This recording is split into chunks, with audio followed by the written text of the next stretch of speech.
ओम ज्ञानतिमिरान्धस्य ज्ञानाञ्जनशलाकया चक्षुरुन्मिलितं येन तस्मै श्रीगुरवे नमः। नमः ओं विष्णुपादाय कृष्णप्रेष्ठाय भूतले श्रीमते जयपताका स्वामी इति नामिने नमः। आचार्यपादाय निताय कृपाप्रदायिने गौरकथा धामदाय नगरग्रामतारिणे नमः। ओं विष्णुपादाय कृष्णप्रेष्ठाय भूतले श्रीमते भक्तिदान्त स्वामी इति नामिने नमस्ते। सरस्वती देवे गौरवाणी प्रचारिणे निर्विशेष शून्यवादी पाष्टादेस्तारिणे। जय श्री कृष्ण चैतन्य प्रभु नित्यानंद श्री अद्वैत गदाधर श्रीवासादि गौर भक्तवृंद।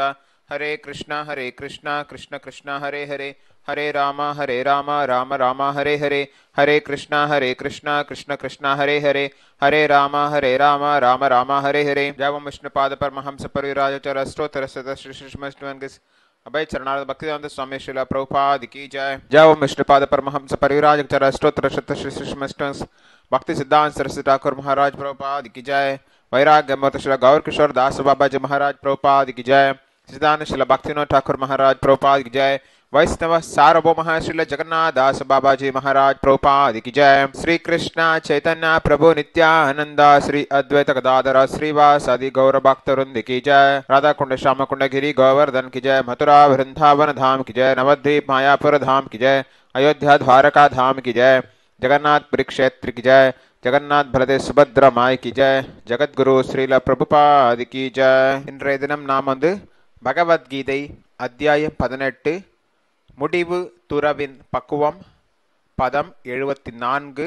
சஞ்சய உவாச்ச இத் யஹம் வாசுதேவஸ்ய பார்த்தஸ்ய ச மகாத்மனः சம்வாதம் இமம் ஸ்ரௌஷம் அத்புதம் ரோமஹர்ஷனம்.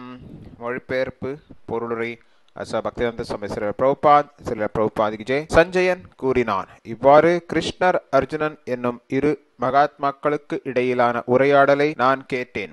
அதன் அற்புதமான விஷயங்களினால் எனக்கு மயிர்கூச்சம் ஏற்படுகின்றது. பொருளுரை. பகவத்கீதையின் ஆரம்பத்தில் திருதராஷ்டிரரின் தனது காரியதரிசியான சஞ்சயனிடம் திருதராஷ்டிரன் தனது காரியதரிசியான சஞ்சயனிடம் குருஷேத்திர போர்க்களத்தில் என்ன நடந்தது என்று கேட்டான். சஞ்சயன் தனது ஆன்மீக குருவான வியாசதேவரின் கருணையால் நடப்பவை அனைத்தையும் தனது இதயத்தில் காண முடிந்தது. இவ்வாறு அவன் போர்க்களத்தின் விஷயங்களை விளக்கினான். இந்த உரையாடல் மிகவும் அற்புதமானது.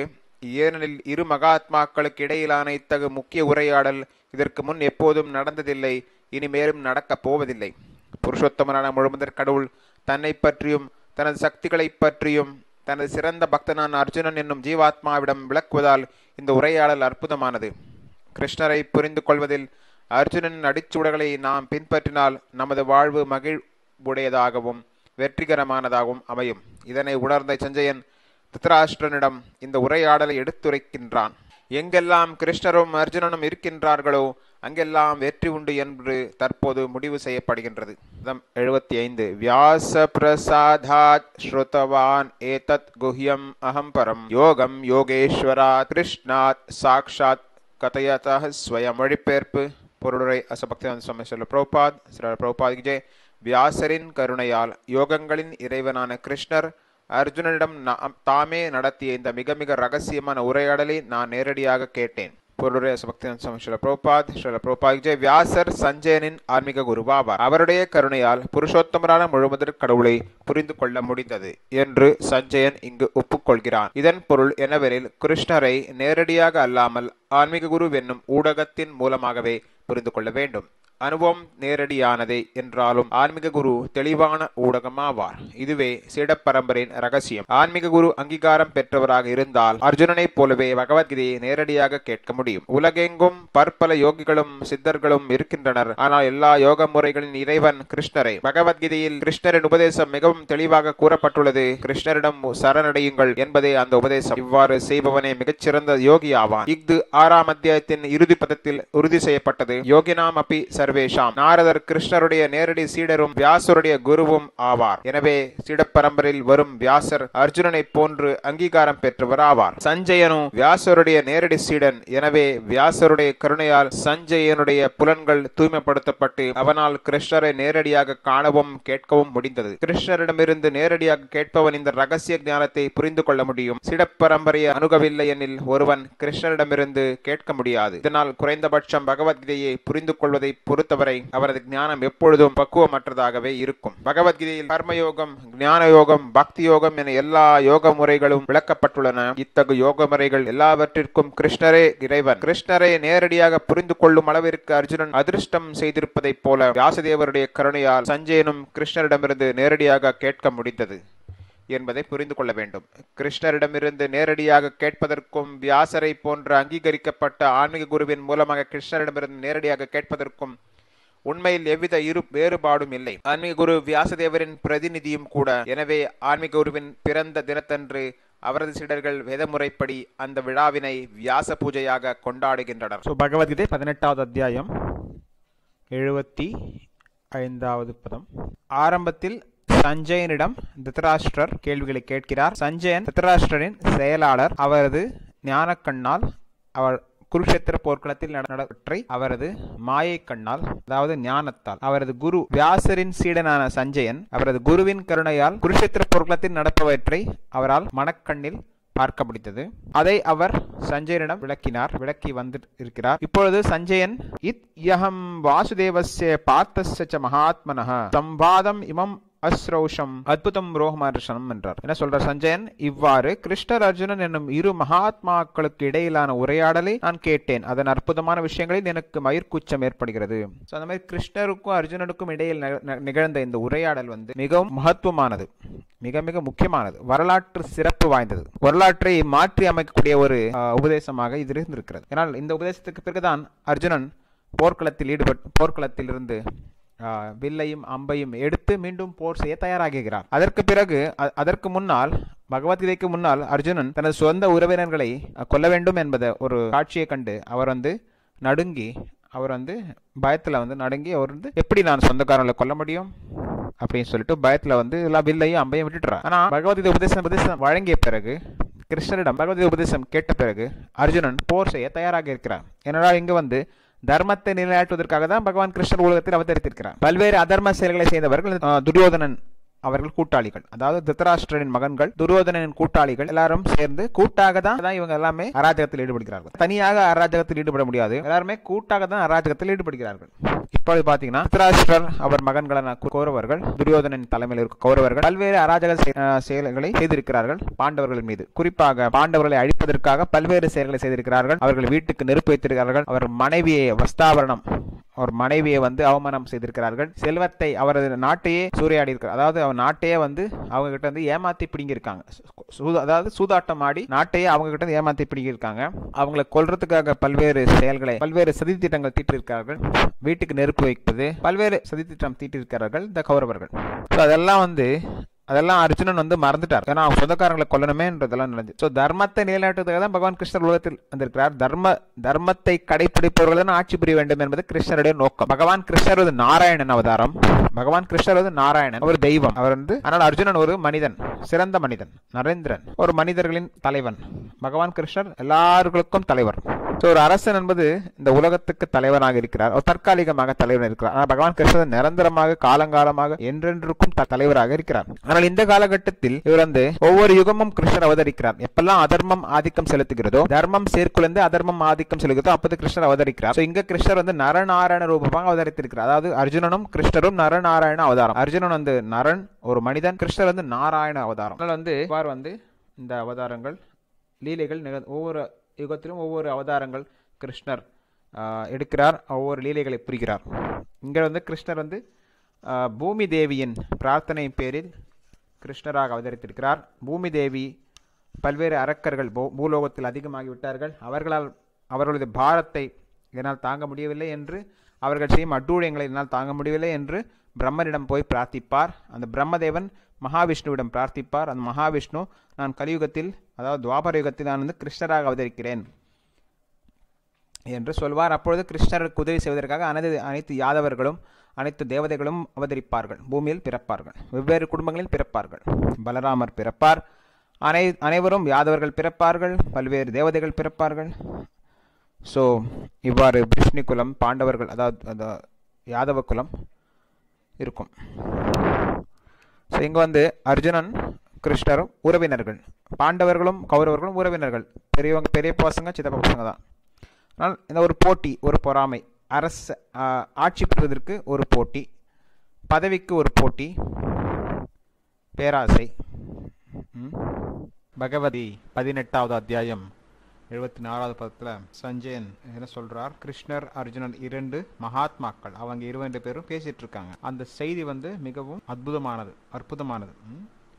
அதை கேட்ட உடனே புல்லரிக்குதுன்னுவாங்கள்ல, அதாவது முடியெல்லாம் கையிலேருந்து தலையிலேருந்து முடியெல்லாம் இப்படி நிற்கிற மாதிரி இருக்கு இல்லையா. ஸோ பகவத்கீதை எப்படி தொடங்குதுன்னா, கிருஷ்ணர்கிட்ட, அதாவது திருதராஷ்டிரரும் சஞ்சயனிடம் திருதராஷ்டிரர் கேள்விகள் கேட்கிறார். பிறகு கிருஷ்ணருக்கும் அர்ஜுனனுக்கும் நடக்கும் உரையாடலை சஞ்சயன் விளக்கி வருகிறான். அந்த அதாவது ஸோ பகவத்கீதை மகாபாரத போரில் நடந்த எல்லா விஷயத்தையும் சஞ்சயனுக்கு இதயம் வாயிலாக குருவின் மூலமாக, அந்த குருவின் அருளால் அவருக்கு தேனே பிரம்ம ஹிருதய ஆதி கவையே, பிரம்மாவின் இதயத்திலிருந்து, பிரம்மா கிருஷ்ணருடைய இதயத்திலிருந்து அறிவை பெறுகிறார் இல்லையா. அந்த மாதிரி ஒவ்வொரு குருவிலிருந்து சீடர்கள் அறிவை பெறுகிறார். இதயத்திலிருந்து அறிவு பெறப்படுகிறது. ஹார்ட், இதயம், மனம் சொல்லலாம் அல்லது இதயம் சொல்லலாம். குருவோட அருளால் தான் நமக்கு ஞானம் கிடைக்குது. அந்த மாதிரி குருவோட அருளால் தான் பகவத்கீதை ஞானம் சஞ்சயனுக்கு கிடைச்சிருக்கு. அந்த எங்கேயோ இருந்து இவங்க டெல்லியில் உட்காந்துட்டு இருக்காங்க, பேலஸ்ல போர் நடக்குது. குருக்ஷேத்திரம் ஒரு 100-150 கிலோமீட்டர் உள்ள இருக்கும். ஸோ டெல்லியிலேருந்து வடக்கு பக்கம், ஸோ டிஸ்டன்ஸ் அப்படி இருக்கு. அவங்க அப்படி எங்கேயோ தூரமா இருக்கக்கூடிய இடத்துல இருந்து என்ன நடக்கிறதுன்னு இவங்களுக்கு எப்படி தெரியும்னா, அது ஒரு ஞானம், திவ்ய திருஷ்டின்னு சொல்லலாம். குருவோட அருளால் தான் அந்த மாதிரி எல்லாம் கிடைக்கும். நம்ம இப்பெல்லாம் இந்த சிசிடிவி கேமராலாம் வச்சு பார்க்குறோம். வெளியூர்ல இருந்தாலும் அந்த சிசிடிவி கேமரால தெரிஞ்சு போகுது என்ன நடக்குது, எது நடக்குதுன்னு. சிசிடிவி கேமரா ஃபிக்ஸ் பண்ணிட்டோம்னா மொபைலில் நம்ம பார்க்கலாம் என்ன நடக்குது, எது நடக்குதுன்ட்டு இல்லையா. அந்த மாதிரி அது ஒரு கேமரா, சிசிடிவி கேமரா மாதிரி தூரமா இருந்தாலும் பார்க்கலாம். அந்த உரையாடல் மிகவும் அற்புதமானது, அது மிக மிக முக்கியமானது. இந்த மாதிரி எங்கேயுமே இதுக்கு முன்னாடி நிகழவில்லை, இதுக்கு அப்புறமும் நிகழ போறது இல்லைன்றார் சஞ்சயன். இதுக்கு முன்னாடி நடந்ததில்லை, இதுக்கு அப்புறமும் நடக்க போறது. இது மிகவும் அற்புதமான. கிருஷ்ணரே பேசுறாரு. கிருஷ்ணர் தன்னை பற்றி அவரே பேசுகிறார். அவருடைய சக்தியை ஜீவாத்மாவான நமக்கு விளக்கி வருகிறார். அர்ஜுனனும் கிருஷ்ணருடைய ஒரு சிறந்த நண்பர், பக்தர். ஸோ அர்ஜுனன் அடிச்சுவடை நாம் பின்பற்றினால் நாமும் கிருஷ்ணரை புரிந்து கொள்ளலாம், நாமும் வாழ்க்கையில் ஆனந்தமாக இருக்கலாம். மாயின் வசத்தால் நாம் துன்பத்தை அனுபவிக்கிறோம். ஆனால் கிருஷ்ணரை வழிபாட்டை தான் மாயிலிருந்து விலக முடியும். கிருஷ்ண புலிய ஜீவ போக வாஞ்சக்கரை. கிருஷ்ணரை மறந்த உடனே மாயை பிடிச்சிருது. மாயை பிடிச்சு நம்மள துன்பத்துக்கு உள்ளாக்குது. கிருஷ்ணரை மறந்து நம்ம அனுபவிக்கணும்னு நினைக்கக்கூடாது. கிருஷ்ணரிடம் நாம் எல்லாத்தையும் அனுபவிக்கணும்னு நினைக்கலாம். கிருஷ்ணருக்காக நம்ம எல்லாத்தையும் செய்கிறோம், அதான் யோக மாயா. கிருஷ்ணரை எதிர்த்து செய்கிறோம், அது மகாமாயா. அர்ஜுனனின் அடிசுடை பின்பற்றினால் நாம் கிருஷ்ணரை புரிந்து கொள்ள முடியும். கிருஷ்ணரை புரிஞ்சுக்கிறது கஷ்டம். மம மாயா தூரத்தை, என்னுடைய மாயை யாரும் வெல்ல முடியாது என்றார். ஸோ சஞ்சயன் இதை உணர முடிஞ்சது அவரால் உணர முடிஞ்சது. தன்னை உணர்ந்த ஆத்மான்றல அந்த மாதிரி அர்ஜுனனும் தன்னை உணர்ந்த ஆத்மா, சஞ்சயனும் இதே மாதிரி அவர்கள் உணர்ந்துகிறார். சஞ்சயனும் இதை உணர்ந்திருக்கிறார். அதை அவர் திருதராஷ்டிரர் வழங்கி வருகிறார். கிருஷ்ணர் அர்ஜுனன் எங்கெல்லாம் இருக்கிறாங்களோ அங்கே நிச்சயம் வெற்றி கிடைக்கும் அப்படின்ட்டு சொல்லப்படுகிறது. கிருஷ்ணர் எங்க இருக்கார், அர்ஜுனன் எங்க இருக்காங்க, நிச்சயம் வெற்றி இருக்கும். வியாச பிரசாதாத் ஸ்ருத்தவான் ஏதத் குஹ்யம் மகம் பரம் யோகம் யோகேஸ்வராத் கிருஷ்ணாத் சாக்ஷாத் கதயதः ஸ்வயம். வியாசருடைய கருணையால் தான் நம்ம இந்த உபதேசத்தினால் கேட்க முடிந்தது. மிகவும் ரகசியமான இந்த விஷயத்தை நாம் கேட்க முடிந்தது. எப்படின்னா, என்னோட குரு வியாசர், அவருடைய கருணையால் தான் கேட்க முடிஞ்சதுன்றார். கிருஷ்ணர் தான் எல்லா யோகத்துக்கும் அதிபதி, Yogeshwaran, master of all mysticism. எல்லா யோகத்துக்கும் அதிபதி பகவான் கிருஷ்ணர் தான். யோகம் ஈஸ்வரன். ஸோ கிருஷ்ணரே அர்ஜுனனுக்கு நேரடியாக பேசி வருகிறார். சஞ்சயனுடைய குரு வியாச மகர்ஷி. வியாசர் மகர்ஷியோட மகன்தான் திருதராஷ்டிரர். வியாசருடைய மகன்தான் இந்த திருதராஷ்டிரர், பாண்டு, விதுரர். இவங்கெல்லாம் வியாசருடைய மகன்கள். இங்கே சஞ்சயனும் வியாசருடைய சீடர். விதமாக 2 குடும்பம் இருக்கிறது. ஒன்று சீட பரம்பரை, ஒன்று சுயமாக சுக்கராச்சாரியர் இருக்குல்ல, அந்த மாதிரி சுக்கராச்சாரியர் ப்ரஹஸ்பதின்ற செமினல் ஆச்சாரியன்வாங்க. அப்புறம் குரு டிசைப்பிள்வாங்க. ஸோ வியாசருடைய சீடர் சஞ்சயன். வியாசருக்கு பிறந்தவர்கள் திருதராஷ்டிரர், பாண்டவர்கள், அதாவது பாண்டவர்களின் தந்தை பாண்டு மகாராஜ், கௌரவர்களின் தந்தை திருதராஷ்டிரர், விதுரர் யமதர்மராஜன் அவதாரமாக கருதப்படும் விதுரர், அவரும் வியாசருடைய மகன். இவர் மூன்றும் வியாசருடைய மகன்கள். சஞ்சயனும் வியாசருடைய சீடர். வியாச மகர்ஷியோட அருளால் தான் இந்த மாதிரி கிருஷ்ணரை புரிஞ்சுக்க முடியுது. கிருஷ்ணரை நேரடியாக புரிந்து கொள்ள முடியாது. கிருஷ்ணரை ஒரு குருவின் மூலமாக தான் புரிந்து கொள்ள முடியும். அதான் குரு பரம்பரையை நாம் கடைபிடிக்க வேண்டும். குரு ஒரு டிரான்ஸ்பரண்ட் வயாமீடியம், ஒரு மீடியேட்டர், ஒரு புரோக்கர், ஒரு ஏஜென்ட்னு சொல்லலாம். இப்போ அரசாங்கம் என்ன சொல்லுது, அதை மீடியா மூலமாக நம்ம படிச்சுக்கிறோம், பேப்பரில் படிக்கிறோம். பேப்பரில் எங்கேருந்து தகவல் வருது, அவங்க கவர்மெண்ட்கிட்டேருந்து தகவல் எடுத்துக்கிறாங்க. அரசாங்கத்திடம் தகவலை பெற்றுக்கொண்டு நமக்கு தகவலை அளிப்பவர்கள் இந்த டிவி, நியூஸ் பேப்பர், இவங்க. அந்த மாதிரி குரு, ஆசிரியர் என்பவர் அரசாங்கத்திடம், அதாவது கிருஷ்ணரிடமிருந்து அறிவை பெற்றுக்கொண்டு நமக்கு அளிக்கிறார். குரு ஒரு மீடியம், வயாமீடியம், டிரான்ஸ்பரண்ட் வயாமீடியம். நமக்கும் கிருஷ்ணருக்கும் ஒரு தொடர்பை ஏற்படுத்தி கொடுப்பவர் இந்த குரு. உணர்வு நேரடியாக இருந்தாலும், this is the mystery of the disciplic succession. யோகம், யோகேஸ்வரன், இதெல்லாம் ரகசியம். இதெல்லாம் மிக மிக ரகசியமான விஷயங்கள். இதெல்லாம் புரிஞ்சுக்கிறது அவ்வளோ ஈஸியான கிடையாது. மிஸ்ட்ரி. குரு பரம்பரையின் மூலமாக தான் நம்ம ஆன்மீக அறிவை பெற முடியும். ஆன்மீக அறிவை நம்ம முழுமையான, ஏன்னா கற்பனையாக பல்வேறு நபர்கள் பல்வேறு விஷயங்கள் சொல்லுவாங்க. ஆனால் இந்த குரு பரம்பரையில் நம்ம வந்தால் தான் தெளிவான அறிவு கிடைக்கும், உறுதியான அறிவு, உண்மையான அறிவு கிடைக்கும். இல்லை தான் தோன்றித்தனமாக ஏதாவது பேசிகிட்டு இருப்பாங்க. குரு பரம்பரையில் வராதவங்க மனம் போன போக்கில் தான் தோன்றித்தனமாக எதனா செஞ்சிட்ருப்பாங்க, ஏதாவது பண்ணிகிட்ருப்பாங்க, ஏதாவது பேசிகிட்ருப்பாங்க. ஸோ குரு பரம்பரையில் வரணும். ஒரு குரு, ஆன்மீக குரு, அங்கீகரிக்கப்பட்ட ஆன்மீக குரு, அதன் மூலமாக நம்ம பகவத்கீதையை பெற்றுக்கொள்ள வேண்டும். கிருஷ்ணரிடமிருந்து நாம் பெற வேண்டும் என்றாலும் நாம் குரு பரம்பரையில் வர வேண்டும். கிருஷ்ணர் கொடுக்கும் அறிவை தெளிவாக புரிந்து கொள்ள வேண்டும் என்றாலும் குரு பரம்பரையில் வர வேண்டும். உலகம் முழுவதும் பல்வேறு யோகிகள் இருக்கிறார்கள், பல்வேறு சாமியார்கள் இருக்காங்க இல்லையா. எல்லா யோகிகளின் தலைவராக கிருஷ்ணர், யோகேஸ்வரராக இருக்கிறார் கிருஷ்ணர். என்னிடம் சரணாகதி அடையுங்கள் என்று கிருஷ்ணர் பகவத்கீதையில் கடைசி உபதேசமாக சொல்கிறார். கிருஷ்ணரிடம் சரணாகதி அடைபவர்களே மிக உயர்ந்த யோகி. யோகினாம் அப்பி சர்வேஷாம் மத்கதேர் அந்தராத்மனஹா. யாரெல்லாம் எனக்கு சரணாகதி அடைகிறார்களோ, என்னையே நம்பியிருக்கிறார்கள், அவர்கள் சிறந்த யோகிகள். என்னையே நினைத்து கொண்டிருக்கிறார்கள், அவர்கள் சிறந்த யோகிகள். யோகினாம் அப்பி சர்வேஷாம், பகவத்கீதை 6வது அத்தியாயத்தில் இந்த உபதேசம் வழங்கப்பட்டிருக்கிறது. நாரதர் பிரம்மாவுடைய மகன். நாரதர் வியாசருடைய குரு. பிரம்மாவுடைய மகனாக நாரதர், பிரம்மாவுடைய குருவாக கிருஷ்ணர் இருக்கார். கிருஷ்ணர்லேருந்து பிரம்மா நாரதர் வியாசர். வியாசர் ஒரு அங்கீகரிக்கப்பட்ட ஆன்மீக குரு, பகவான் கிருஷ்ணனுடைய சக்தியாவசேஷ அவதாரம் என்று சொல்லப்படுகிறார்.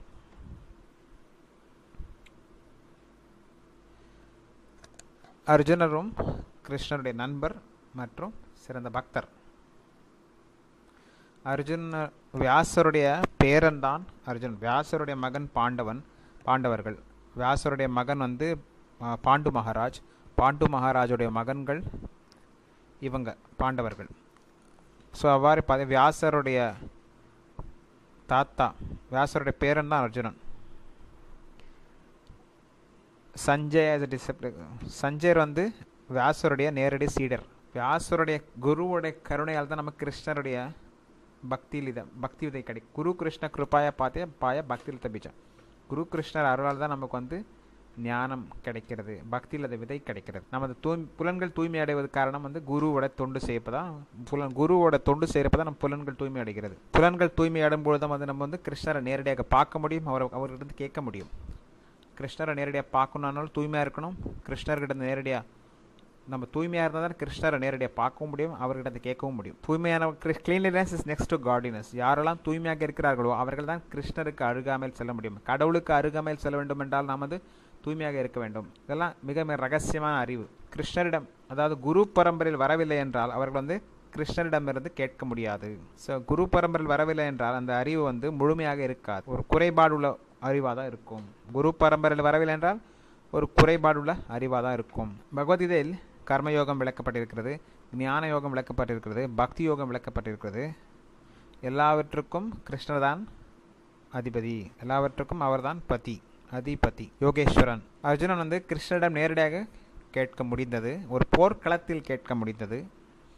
ஒரு முக்கியமான சூழ்நிலையில் அர்ஜுனன் கிருஷ்ணரிடம் உபதேசத்தை பெற்றிருக்கிறார், ஆலோசனை கேட்டிருக்கிறார். வியாசருடைய கருணையால் சஞ்சயர் இதை கேட்க முடித்தது. குருவோட கருணையில் தான் கிருஷ்ணரை நெருங்க முடியும். கிருஷ்ணரிடமிருந்து கேட்பதும் கிருஷ்ணரோட பக்தர்களிடமிருந்து கேட்பதும் எந்த வித்தியாசம் கிடையாது. கிருஷ்ணரை அவரை பற்றி சொல்றது பகவத்கீதை, கிருஷ்ணரை பற்றி சொல்றது பாகவத புராணம். ஒரு குரு வந்து வியாச மகரிஷியோட ஒரு அங்கீகரிக்கப்பட்ட பிரதிநிதியாக கருதப்படுகிறார். அதனால் வந்து ஒரு குருவுடைய பிறந்த நாளை நாம் வந்து வியாச பூஜையை சிறப்பாக கொண்டாடுகிறோம். வியாச பூஜை, ஒரு குருவுடைய பிறந்த நாளை வியாச பூஜை என்று நாம் வந்து கொண்டாடுகிறோம். ராஜன் சம்ஸ்மிருத்திய சம்ஸ்மிருத்திய சம்வாதம் இமம் அத்புதம் கேசவார்ச்சனையோஹோ புண்ணியம் ரிஷ்யாமி ச முகுர்முகு. ஸோ இந்த கிருஷ்ணனுடைய உபதேசத்தை நம்ம வந்து நினைவு பெறும்போது கிருஷ்ணரும் அர்ஜுனனுக்கும் இடையே நிகழ்ந்த இந்த உரையாடலை நாம் வந்து கேட்கும் பொழுது நாம் வந்து ஆனந்தம் அடைகிறோம். மிகவும் அற்புதமான விஷயம் இது. ஒவ்வொரு நொடி பொழுது நாம் வந்து ஒரு ஆனந்தம் அடைகிறோம்.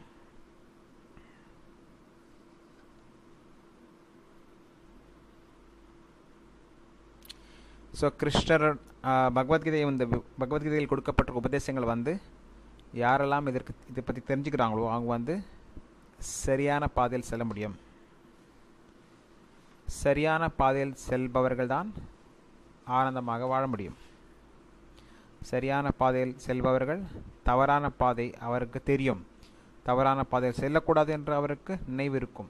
சரியான பாதை எது, தவறான பாதை எது என்பது தெளிவாகும். எப்பொழுது பகவத்கீதை அவர்கள் வந்து படித்து தெரிந்து கொள்ளும் பொழுது சரியான பாதை தவறான பாதை அவருக்கு தெரியும். ஒரு குருவிடம் தொண்டு செய்யும் பொழுதுதான் சரியான பாதை தவறான பாதை தெரிய வரும். ஸோ சரியான மூலத்தில் நாம் வந்து பகவத்கீதையை புரிந்து கொள்ள வேண்டும், கேட்க வேண்டும்.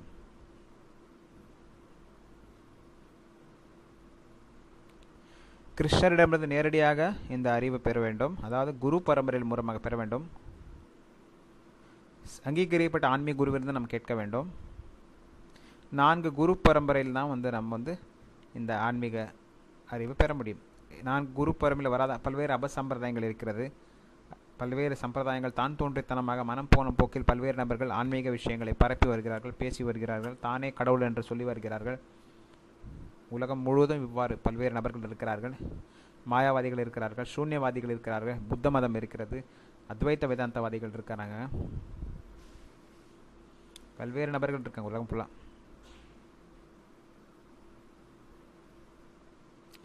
கிருஷ்ண உணர்வு வந்து நம்ம ஏற்றுக்கொள்ளும் பொழுது ஆனந்தம் பெறுகிறோம். இந்த வாழ்க்கையில் இன்பத்தை அனுபவிக்கிறோம். ஒவ்வொரு நொடி பொழுதும் இந்த வாழ்க்கையும் நல்லா இருக்கும், அடுத்த வாழ்க்கையும் நல்லா இருக்கும். கிருஷ்ண பக்தி செய்யும் பொழுது ஆனந்தாம்பதி வர்தனம் பிரதிபதம் பூர்ணாமிருதா சோதம் சர்வாத்மஸ்ன பரம் பஜம் விஜயத்தை பரம் விஜயத்தை ஸ்ரீகிருஷ்ண சங்கீர்த்தனம். பகவான் ஸ்ரீகிருஷ்ணனுடைய திருநாமத்தை உச்சரிக்கும் பொழுது நாம் வந்து ஆனந்தம் அடைகிறோம், அளவில்லா ஆனந்தம் அடைகிறோம். பதம் 76.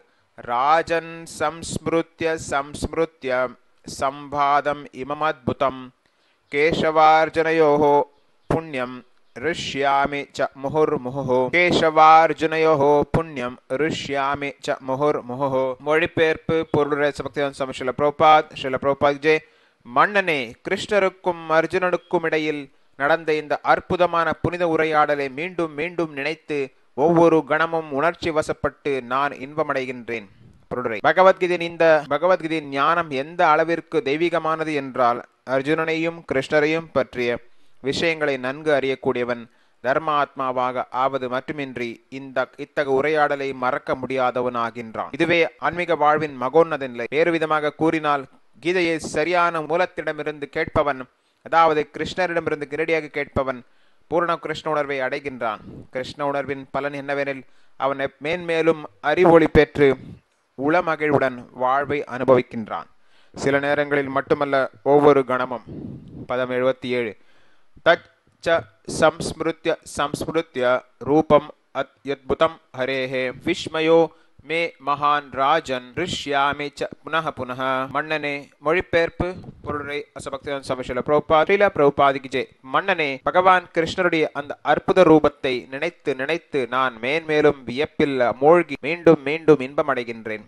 பொருளை அர்ஜுனனுக்கு காட்டப்பட்ட கிருஷ்ணரது விஸ்வரூபத்தினை வியாசருடைய கருணையால் சஞ்சயனும் பார்க்க முடிந்தது என்று தோன்றுகின்றது. பகவான் கிருஷ்ணர் அத்தகு உருவத்தை அதற்கு முன் ஒருபோதும் காட்டியதில்லை என்று கூறப்படுகின்றது. அஃது அர்ஜுனனுக்கு மட்டுமே காட்டப்பட்டது. இருப்பினும் விஸ்வரூபம் அர்ஜுனனுக்கு காட்டப்பட்ட பொழுது மிகச்சிறந்த பக்தர்கள் சிலரும் அதனை காண முடிந்தது. வியாசரும் அவர்களில் ஒருவர். பகவானின் மிகச்சிறந்த பக்தர்களில் ஒருவரான அவர் கிருஷ்ணரின் சக்தி பெற்ற அவதாரமாகவும் கருதப்படுகின்றார். விஸ்வரூபத்தை வியாசர் தனது சீடனான சஞ்சயனுக்கு காட்டினார். அர்ஜுனனுக்காக கிருஷ்ணரால் காட்டப்பட்ட அந்த அற்புதமான உருவத்தை நினைத்து சஞ்சயன் மீண்டும் மீண்டும் இன்பமடைகின்றான். தம் ச தச்ச சம்ஸ்மிருத்ய சம்ஸ்மிருத்ய ரூபம் அதி அத்புதம் ஹரேஹே விஸ்மயோ மே மகான் ராஜன் ரிஷ்யாமி ச புனஹ புனஹ. ஓ அரசனே, இதை நான் நினைவு கூறும் பொழுது கிருஷ்ணருக்கும் அர்ஜுனனுக்கும் இடையே நிகழ்ந்த இந்த உரையாடலை நான் நினைவு கூறும் பொழுது மிகவும் அற்புதமான விஷயங்கள், மிகவும் ஆச்சரியமாக இருக்கிறது. நான் மிகவும் ஆனந்தமடைகிறேன். ஸோ கிருஷ்ணர் அர்ஜுனனுக்கு விஸ்வரூபத்தை காண்பித்திருக்கிறார். அதை சஞ்சயனும் பார்த்திருக்கிறார். வியாசருடைய கருணையால் சஞ்சயன் விஸ்வரூபத்தையும் பார்க்க முடிந்தது. இந்த மாதிரி விஸ்வரூபத்தை பகவான் கிருஷ்ணர் வேறு யாருக்கும் இதற்கு முன்பாக காண்பித்ததில்லை என்று சொல்லப்படுகிறது. அர்ஜுனனுக்கு மட்டுமே இந்த விஸ்வரூபத்தை காண்பித்திருக்கிறார் பகவான் கிருஷ்ணர். ஆனால் சில பக்தர்களும் இந்த விஸ்வரூபத்தை பார்க்க முடிந்தது. ஸோ விஸ்வரூபத்தை பகவான் கிருஷ்ணர் அர்ஜுனனுக்கு காண்பித்தும் பொழுது வியாசரும் அங்கே இருந்தார். வியாசர் இருந்ததினால் வியாசரோட சீடனும் சஞ்சயனும் அதை பார்க்க முடிந்தது. வியாசரும் பகவான் கிருஷ்ணருடைய ஒரு சக்தி அவசேஷ அவதாரம் என்று சொல்லப்படுகிறது. வியாசர் அவரது சீடருக்கு இதை வெளிப்படுத்தியிருக்கிறார். சஞ்சயன் அதை நினைவு கூறுகிறார். அந்த அற்புதமான ஒரு காட்சியை சஞ்சயன் நினைவு கூறுகிறார். அதை அவர் இன்புறுகிறார். அதை நினைத்து நினைத்து இன்புறுகிறார், இன்பமடைகிறான். பதம் 78. யத்ர யோகேஸ்வரஹ கிருஷ்ணோ யத்ர பார்த்தோ தனுர்தரஹ தத்ர ஸ்ரீர் விஜயோ பூதிர் ருவாநீதிர் மதிர் மம. மொழிபெயர்ப்பு பொருளை அசபக்திதான் சமேஷல பிரபுபாத் ஜெய். யோகிகளின் இறைவனான கிருஷ்ணர் எங்கெல்லாம் இருக்கின்றோம் வெற்றியும் அசாதாரணமான வலிமையும் நியாயமும் இருக்கும் என்பது எனது அபிப்பிராயம். பகவத்கீதை திருதராஷ்டிரரின் கேள்வியுடன் தொடங்கியது. பீஷ்மர், துரோணர், கர்ணர் போன்ற மாபெரும் வீரர்களின் உதவியால் தனது மகன்களது வெற்றியின் மீது அவர் நம்பிக்கை கொண்டிருந்தார். வெற்றி தன் பக்கமே என்று அவன் நம்பியிருந்தான்.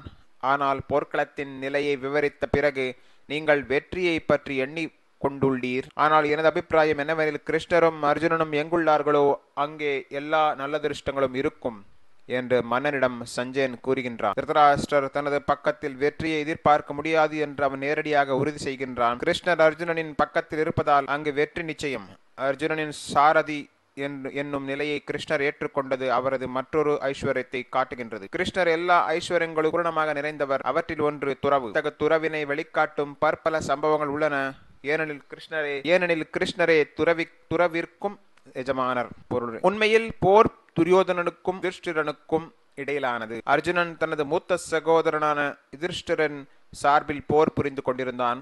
கிருஷ்ணரும் அர்ஜுனனும் யுதிஷ்டிரரின் பக்கம் இருந்ததால் யுதிஷ்டிரருடைய வெற்றி நிச்சயம். உலகை ஆள்வது யார் என்பதை முடிவு செய்வதற்காக போர் நடைபெற உள்ளது. ஆட்சி யுதிஷ்டிரரின் கைக்கு மாற்றப்படுவது நிச்சயம் என்று சஞ்சயன் இங்கு முன்னுரைக்கின்றான். அது மட்டுமின்றி போரில் வெற்றி பெற்ற பிறகு யுதிஷ்டிரர் மேன்மேலும் செழிப்படைவார். ஏனெனில் அவர் புண்ணியமான தர்மாத்மா மட்டுமின்றி நீதிநெறி தவறாதவர். அவர் தனது வாழ்வில் ஒருமுறை கூட பொய் சொல்லாதவர். இரு நண்பர்களுக்கிடையே போர்க்களத்தில் நடைபெற்ற ஒரு விவாதமாக மட்டுமே பகவத்கீதை எடுத்துக்கொள்ளும் சிற்றறிவாளர்கள் பலர் உள்ளனர். ஆனால் அத்தகு நூல் சாஸ்திரமாக முடியாது. போரிடுதல் என்னும் நீதிக்கு புறம்பான செயலில் ஈடுபடுமாறு அர்ஜுனனுக்கு கிருஷ்ணர் அறிவுரை கொடுத்திருக்கிறாரே என்று சிலர் எதிர்க்கலாம். ஆனால் நீதியின் உன்னத உபதேசம் பகவத்கீதை என்னும் உண்மை நிலவரம் இங்கு தெளிவாக கூறப்பட்டுள்ளது. நீதியின் பரம உபதேசம் என்னவெனில் மன்மனா பவமத் பக்தஹா, கிருஷ்ணரது பக்தனாக ஆக வேண்டும். இது 9ஆம் அத்தியாயத்தின் 34வது பதத்தில் கூறப்பட்டது. மேலும் எல்லா தர்மத்தின் சாரமும் கிருஷ்ணரிடம் சரணடைவதே. சர்வதர்மான் பரித்யஜ்ய மாமேகம் சரணம் ரஜ. பகவத்கீதையின் உபதேசங்கள் பரம தர்மத்தையும் நீதியையும் உள்ளடக்கியுள்ளன. மற்ற முறைகள் தூய்மைப்படுத்தலாம். இந்த முறையினை அடைவதற்கு ஒருவனுக்கு வழிகாட்டலாம். ஆனால் எல்லா தர்மத்திற்கும் நீதிக்கும் இறுதியாக விளங்குவது கீதையின் இறுதி உபதேசமான கிருஷ்ணரிடம் சரணடை என்பதே. இதுவே 18வது அத்தியாயத்தின் தீர்ப்பாகும். பகவத்கீதையிலிருந்து நாம் புரிந்து கொள்ளக்கூடியது யாதெனில், தத்துவ கற்பனையாலும் தியானத்தினாலும் தன்னுணர்வை அடைதல் ஒரு முறை. ஆனால் கிருஷ்ணரிடம் சரணடைதல் உன்னதமான பக்குவ நிலை. பகவத்கீதையின் உபதேசாச்சாரம் இதுவே. பல்வேறு விதமான தர்மத்தின் அடிப்படையிலும் வர்ணத்தின் அடிப்படையிலும் செய்யப்படும் மத சடங்குகள் ஞானத்தின் இரகசியமான பாதையாக கருதப்படலாம். ஆனால் மத சடங்குகள் இரகசியமானவை என்ற போதிலும் தியானமும் ஞானத்தை விருத்தி செய்வதும் அதைவிட இரகசியமானவை. மேலும் பூர்ண கிருஷ்ண உணர்வுடன் பக்தி தொண்டில் கிருஷ்ணரிடம் சரணடைவது மிக மிக இரகசியமான உபதேசமாகும். இதுவே 18ஆம் அத்தியாயத்தின் சாராம்சம். பகவத்கீதையின் மற்றொரு விஷயம் என்னவெனில், புருஷோத்தமரான முழுமுதற் கடவுள் கிருஷ்ணரே பரம உண்மை. அருபிரம்மன் பரமாத்மா, இறுதியில் புருஷோத்தமரான முழுமுதற் கடவுள் கிருஷ்ணர் என்று 3 நிலைகளில் பூர்ண உண்மை உணரப்படுகின்றது. பூர்ண உண்மையை பற்றிய பக்குவமான ஞானம் என்றால் கிருஷ்ணரை பற்றிய பக்குவ ஞானம் என்பது பொருள். ஒருவன் கிருஷ்ணரை புரிந்து கொண்டால் ஞானத்தின் அனைத்து துறைகளும் அந்த அறிவின் அம்சமாகி விடுகின்றன. தனது நித்தியமான அந்தரங்க சக்தியில் எப்போதும் நிலை பெற்றிருக்கும் கிருஷ்ணர் தெய்வீகமானவர். அவரது சக்தியிலிருந்து தோன்றிய உயிர்வாழிகள் நித்தியமாக கட்டுண்டவர்கள், நித்தியமாக முக்தி பெற்றவர்கள் என இருவகைப்படுவர். எண்ணிலடங்காத அத்தகு உயிர்வாழிகள் கிருஷ்ணரின் முக்கிய பகுதிகளாக கருதப்படுகின்றனர். ஜட இயற்கை 24 பிரிவுகளில் தோற்றுவிக்கப்படுகின்றது. நித்தியமான காலத்தால் உண்டாகும் படைப்பு வெளிப்புற சக்தியால் உருவாக்கப்பட்டு அழிக்கப்படுகின்றது. அகிலத்தின் இந்த படைப்பு மீண்டும் மீண்டும் தோன்றி மறைகின்றது. பகவத்கீதையில் 5 முக்கிய விஷயங்கள் விவாதிக்கப்பட்டுள்ளன. பரமபுருஷ பகவான், ஜட இயற்கை, உயிர்வாழிகள், நித்தியமான காலம் மற்றும் எல்லா விதமான செயல்கள், இவை அனைத்தும் பரமபுருஷ பகவானான ஸ்ரீகிருஷ்ணரையே சார்ந்துள்ளன. பரமபுருஷ பகவானை புரிந்து கொள்ளுதல் என்னும் பிரிவின் கீழ் அருவ பிரம்மன், பரமாத்மா, பூரண உண்மை, நிதர தெய்வீக கருத்துக்கள் என அனைத்தும் அடங்கும். பரமபுருஷ பகவான், ஜீவாத்மா, ஜட இயற்கை, காலம் ஆகியவை மேலோட்டமாக பார்ப்பதற்கு வேறுபட்டவையாக தோன்றினாலும் அவற்றில் எதுவுமே பரமனிலிருந்து வேறுபட்டதல்ல. ஆனால் பரமனோ ஒவ்வொன்றிலிருந்தும் எப்போதும் வேறுபட்டவர். சிந்தனைக்கு அப்பாற்பட்ட ஒற்றுமையும் வேற்றுமையும் எனப்படும் பகவான் சைத்தன்யரின் தத்துவம் பூரண உண்மையின் பக்குவ ஞானத்தை உள்ளடக்கியதாகும். உயிர்வாழி தனது உண்மையான நிலையில் தூய்மையான ஒரு ஆன்மா. அவன் பரம ஆன்மாவின் அணுவை போன்ற அம்சம். எனவே பகவான் கிருஷ்ணரை சூரியனுடனும் உயிர்வாழிகளை சூரிய சக்திகளுடனும் ஒப்பிடலாம். உயிர்வாழிகள் கிருஷ்ணரின் நடுத்தர சக்தி என்பதால் அவர்கள் ஆன்மீக சக்தியுடன் தொடர்பு கொள்ளலாம், ஜட சக்தியுடனும் தொடர்பு கொள்ளலாம். வேறு விதமாக கூறினால், உயிர்வாழி இறைவனின் 2 சக்திகளுக்கு நடுவில் அமைந்துள்ளான். மேலும் அவன் இறைவனின் உயர்ந்த சக்தியை சேர்ந்தவன் என்பதால் அவனுக்கு சிறு சுதந்திரம் இருக்கின்றது. அந்த சுதந்திரத்தை முறையாக உபயோகிப்பதால் அவன் கிருஷ்ணரின் நேரடி கட்டளையின் கீழ் வர முடியும். இவ்வாறு ஆனந்தம் தரும் சக்தியில் அவன் தனது இயற்கையான நிலையை அடைகின்றான். ஸ்ரீமத் பகவத்கீதையின் முடிவு துறவின் பக்குவம் என்னும் 18ஆம் அத்தியாயத்திற்கான பக்திவேதாந்தா பொருளுரைகள் இத்துடன் நிறைவடைகின்றன.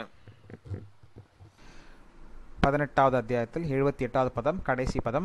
யத்ர யோகேஸ்வரः கிருஷ்ணோ யத்ர பார்த்தோ தனுர்தரः தத்ர ஸ்ரீர் விஜயோ பூதிர் துருவா நீதிர் மதிர் மமா. மொழிபெயர்ப்பு. ஸோ எங்கெல்லாம் கிருஷ்ணர் இருக்கிறாரோ, எல்லா யோகத்தின் யோகேஸ்வரன், எல்லா யோகிகளுக்கும் தலைவர் கிருஷ்ணர். எங்கெல்லாம் அர்ஜுனன் இருக்கிறாரோ, ஒரு சிறந்த வில்லாளி, வில்வித்தை தேர்ந்தவர், சிறந்த ஒரு வில்லாளி, வில்வித்தையில் தேர்ந்தவர். அங்கு நிச்சயமாக வெற்றி இருக்கும், செல்வம் இருக்கும், சக்தி இருக்கும், அங்கே தர்மம் இருக்கும் என்றார். எங்கெல்லாம் கிருஷ்ணர் இருக்கிறாரோ, எங்கெல்லாம் அர்ஜுனன் இருக்கிறாரோ, அங்கே நிச்சயமாக வெற்றி இருக்கும், வீரம் இருக்கும், சக்தி இருக்கும், தர்மம் இருக்கும் என்றார். இது என்னுடைய அபிப்பிராயம் என்று சஞ்சயன் சொல்லுகிறார்.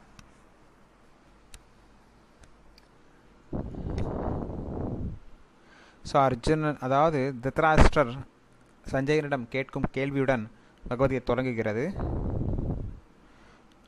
திருதராஷ்டிரர் அவரது மகன்களான கௌரவர்களின் வெற்றியை அவர் நம்பிக்கையுடன், வெற்றி பெறுவார்கள் நம்பிக்கையுடன் இருந்தார். கௌரவர்கள் வெற்றி பெறுவார்கள் என்ற நம்பிக்கையில் திருதராஷ்டிரன் இருந்தார். ஏனென்றால் திருதராஷ்டிரரிடம் மிகவும் சிறப்பான போர் வீரர்கள் இருந்தார்கள், சக்தி பெற்ற திறமை வாய்ந்த போர் வீரர்கள் இருந்தார்கள், போர் தளபதிகள், போர் தலைவர்கள் இருந்தார்கள். அதாவது பீஷ்மர், துரோணர், கர்ணர் போன்ற மிகவும் திறமை வாய்ந்த, சக்திசாலி வாய்ந்த, சக்தி பெற்ற போர் தலைவர்கள், போர் தளபதிகள் இருந்தாங்க. கர்ணன், பீஷ்மர், துரோணர். அவர்கள் கௌரவர்கள் எளிதாக வெற்றி பெறுவார்கள் என்று நினைத்து கொண்டிருந்தார் திருதராஷ்டிரர். ஆனால்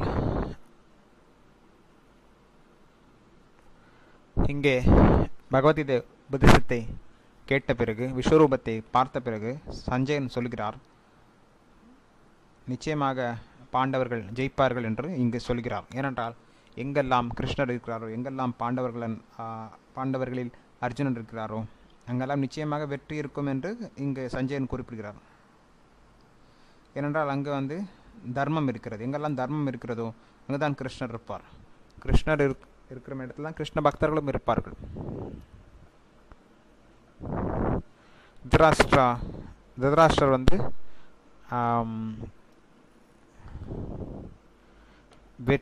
திருதராஷ்டிரர் சந்தேகமாக இருந்தார். தர்மம் எங்க இருக்குதோ அங்கதான் ஜெயிக்கும், தர்மம் தான் ஜெயிக்கும்ன்றாங்க இல்லையா. அர்ஜுனன் வெற்றி பெறுவான். கிருஷ்ணர் இருக்கிற இடத்துல தான் வெற்றி இருக்கும், கிருஷ்ணர் இருக்கிற இடத்துல தான் தர்மம் இருக்கும், தர்மம் இருக்கிற இடத்துல தான் கிருஷ்ணர் இருப்பார். ஸோ கிருஷ்ணர் இருக்கிற இடத்துல தான் கிருஷ்ண பக்தர்கள் இருப்பாங்க. கிருஷ்ணரே அங்கே தேரோட்டியாக இருந்த அது கிருஷ்ணருடைய வேறு வைராக்கியத்தை குறிப்பிடுகிறது. எல்லாம் பெற்றிருந்தும் கிருஷ்ணர் ஒரு சாதாரண தேரோட்டியாக அமர்ந்திருந்தார். அது கிருஷ்ணருடைய வைராக்கியத்தை குறிப்பிடுகிறது. 6 ஐஸ்வர்யங்கள் முழுமையாக பெற்றிருக்கிறார் பகவான் கிருஷ்ணர். அது இந்த வைராக்கியத்தை குறிப்பிடுகிறது. கிருஷ்ணர் தான் எல்லா வைராக்கிய மூர்த்தி, கிருஷ்ணர் தான் எல்லா வைராக்கியத்துக்கும் முழுமையாக வைராக்கியமாக இருக்கிறவர் கிருஷ்ணர் தான். துரியோதனனுக்கும் யுதிஷ்டிரருக்கும் இடையே நிகழ்ந்த இந்த போர், அர்ஜுனன் யுதிஷ்டிர மகாராஜர் சார்பாக போர் புரிந்து கொள்கிறார். சஞ்சயன் இங்கே என்ன சொல்கிறார்? யுதிஷ்டிரர் வெற்றி பெறுவார் என்று இங்கே அவர் சொல்கிறார். ஏன்னா அர்ஜுனன் போர் செய்வது யாருக்காக என்றால் யுதிஷ்டிர மகாராஜருக்காக தான் போர் செய்து, தர்மராஜருக்காக தான் அர்ஜுனன் போர் புரிந்து கொண்டிருக்கிறார்.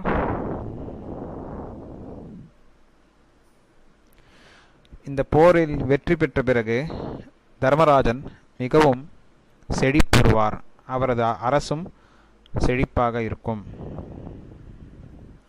ஏனென்றால் அவர் தர்ம சிந்தனுடன் செயல்பட்டார், அவர் புண்ணிய காரியங்கள் ஈடுபட்டார், அவர் நியாயம் தர்ம சிந்தனுடன் புண்ணிய காரியத்தை செய்தார், அவர் சரியான வழியில் சென்றார், தவறான வழியில் செல்லவில்லை, பொய் சொல்லாமல் ஏமாற்றாமல் அவர் செயல்பட்டார். அர்ஜுனன் சில குறைந்த அறிவு உடையவர்கள் பகவத்கீதை உபதேசத்தை பகவத்கீதையில் விளக்கப்பட்ட விஷயங்களை கிருஷ்ணருக்கும் அர்ஜுனனுக்கும் ஒரு நண்பர்களிடையே நிகழ்ந்த ஒரு உரையாடலாக அவர்கள் நினைத்து கொண்டிருக்கிறார்கள். அப்படிப்பட்ட ஒரு புத்தகம் அல்ல பகவத்கீதை. ஒரு நண்பர்களிடையே நிகழும் உரையாடல் ஒரு சாஸ்திரமாக ஆவதற்கில்லை. சில நபர்கள் கிருஷ்ணர் அர்ஜுனனை போர் செய்ய வன்முறை ஈடுபட தூண்டினார் என்று சில நபர்கள் குறிப்பிடுகிறார்கள். ஏனென்றால் பகவான் கிருஷ்ணர் இங்கு முழுமுதற் கடவுள் என்று சொல்லப்படுகிறது. தர்மத்தை நிலைநாட்டுவதற்காக தான் பகவான் கிருஷ்ணர் உலகத்தில் அவதரித்திருக்கிறார். தர்மம் து மன்மனா பகவத்கீதை 9ஆம் அத்தியாயத்தில் என்ன சொல்லப்படுகிறது? 34வது பதம், 9ஆம் அத்தியாயம் 34ஆம் பதம், மன்மனா பவமத் பக்தா. எல்லாருமே கிருஷ்ணரை பற்றி நினைத்து கொண்டிருக்க வேண்டும், கிருஷ்ணர் பக்தர்களாக வேண்டும். அதுதான் தர்மம். எல்லா தர்மத்திற்கும் மூலம் அதுதான், எல்லா தர்மத்துடைய சாரம் அதுதான். எல்லாரும் கிருஷ்ண பக்தர்களாக வேண்டும். சரண்டர் அண்ட் டு மீ சர்வதர்மான் பரித்திஜ்ய மாமேகம் சரணம் பிரஜ. எல்லாவற்றையும் துறந்து எல்லா தர்மத்தையும் துறந்து என்னிடம் சரணாகதி அடைகின்றார் கிருஷ்ணர். பகவத்கீதை உபதேசங்கள் எல்லா அதாவது சுப்ரீம் ப்ராசஸ் ஆஃப் ரிலிஜன், எல்லா தர்மத்துடைய சாரம், எல்லாவற்றையும் உயர்ந்தது, எல்லாவற்றையோட உயர்ந்தது. கிருஷ்ணரிட சரணாகதி அடைவது எல்லாவற்றையும் உயர்ந்தது, எல்லாவற்றையும் விட உயர்ந்தது. சிலது படிப்படியாக தான் முன்னேற்றம் அடைவோம், ஆனால் சரணாகதி அடைஞ்சப்போ உடனடியாக முன்னேற்றம் அடைவோம். ஸோ சரணாகதி அடைவது மிக மிக முக்கியம். இதுதான் உயர்ந்த தர்மம். தீவேர ஸ்வரூபோய் ஜீவேர ஸ்வரூபோய் நித்தியர கிருஷ்ணதாச. எல்லா ஜீவாத்மாவின் இயற்கை தன்மை கிருஷ்ணருக்கு தொண்டு செய்வது. இதுதான் பகவத்கீதையின் 18வது அத்தியாயத்தின் ஒரு முடிவான ஒரு விஷயம், முடிவான கருத்து இதுதான். ஸோ பகவத்கீதை மூலமாக நாம் என்ன புரிந்து கொள்கிறோம்? தத்துவ விஷயங்கள் மூலமாக நாம் மனக்கற்பனை செய்யலாம், தத்துவ விஷயங்களை ஆராய்ச்சி செய்யலாம், மனக்கற்பனை ஈடுபடலாம். ஒன்று மேலும் தியானம் மார்க்கத்தில் ஈடுபடலாம். பகவான் கிருஷ்ணரிடம் முழுமையாக சரணாகதி அடைவது மிக மிக உயர்ந்தது. இதுதான் பகவத்கீதையின் சாரம். இதுதான் சரணாகதி அடைய வேண்டும் என்பதுதான் பகவத்கீதையின் சாரம். ஸோ படிப்படியாக வர்ணாசிரமம் கொள்கை இருக்கிறது. சமுதாயத்திற்கு பிராமண, சத்திரிய, வைஷ்ய, சூத்ரன் இருக்கிறார்கள். அதே போன்று ஆன்மீகத்தில் பிரம்மச்சாரி, கிரகஸ்த, வானப்பிரஸ்த, சன்னியாச ஆசிரமம் இருக்குது. பல்வேறு கட்டுப்பாடுகள் இருக்குது, பல்வேறு கடமைகள் இருக்குது. எல்லா கடமைகளுக்கும் உயர்ந்த கடமை என்பது சரணாகதி அடைய வேண்டும். சரணாகதி அடையவில்லை என்றால் அது அவ்வளவு வேகமான முன்னேற்றம் கிடையாது. பல்வேறு நபர்களுக்கு பல்வேறு உபதேசங்கள் வழங்கப்படுகிறது. ஆனால் சரணாகதி என்பது மிக மிக முக்கியம்.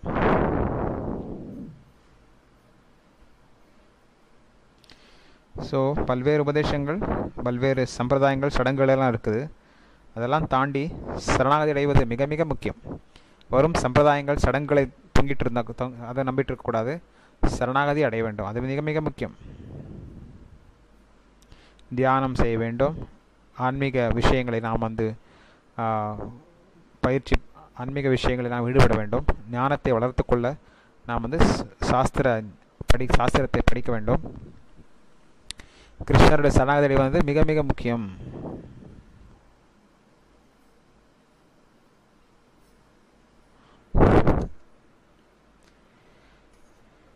மிக மிக மிக ரகசியமான அறிவு தான். கிருஷ்ணரோட சரணாகதி அடைவது மிக மிக அவசியம், மிக ரகசியம். பகவத்கீதை 18ஆம் அத்தியாயத்தின் சாரம் இதுதான்.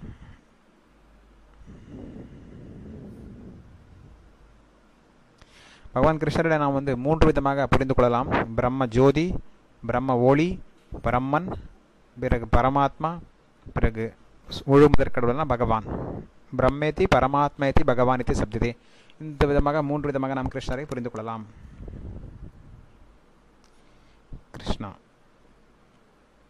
கிருஷ்ணரை பற்றி முழுமையாக தெரிந்து கொள்வது என்றால்